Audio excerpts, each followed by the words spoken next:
14e apparition. Que ne donneraient pas les âmes du purgatoire pour avoir un peu du temps que nous gaspillons? Quelle pénitence elles feraient pour abréger, même de quelques minutes, leurs horribles tortures? La vénérable Angèle Ptoloméi, élevée dans l'amour de la vertu, tomba malade. Près de rendre le dernier soupir, elle eut une vision. Il lui sembla qu'elle était dans un lieu très vaste où étaient représentées toutes les peines du purgatoire. Ici, des flammes ardentes, là, des étangs de glace. Ailleurs, du soufre bouillant, des roues aux pointes de fer rougies au feu, des bêtes féroces aux dents aiguës et 100 autres supplices terribles. Il lui fut montré en quel lieu son âme serait conduite pour expier certains défauts qu'elle n'avait pas assez combattus. Ce spectacle fut si horrible que lorsqu'elle retrouva sa connaissance, elle frémissait de la tête aux pieds et elle expira. Pendant que l'on portait son corps en terre, le bienheureux Jean-Baptiste, son frère, lui commanda de quitter les ombres de la mort et de reparaître vivante.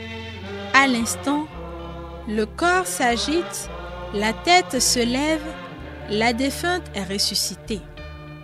Désormais, elle n'eut d'autre souci que de faire pénitence. Au milieu de l'hiver, elle se plongeait dans les étangs glacés. Elle se jetait dans les flammes et y restait, malgré les plus cuisantes douleurs. Elle se roulait dans les épines jusqu'à rester tout en sang. Elle était devenue un objet de pitié pour ceux qui la connaissaient. Elle disait que tout cela n'était rien comparé au supplice des âmes du purgatoire. Enfin, purifiée par tant de souffrances, elle mourut et s'envola tout droit au ciel. Combien nous devrions trembler, nous pécheurs, qui dormons dans la mer de nos iniquités. Faisons donc pénitence, multiplions nos bonnes œuvres. Pour les âmes du purgatoire, notre Père qui es aux cieux, que ton nom soit sanctifié, que ton règne vienne, que ta volonté soit faite sur la terre comme au ciel. Donne-nous aujourd'hui notre pain de ce jour.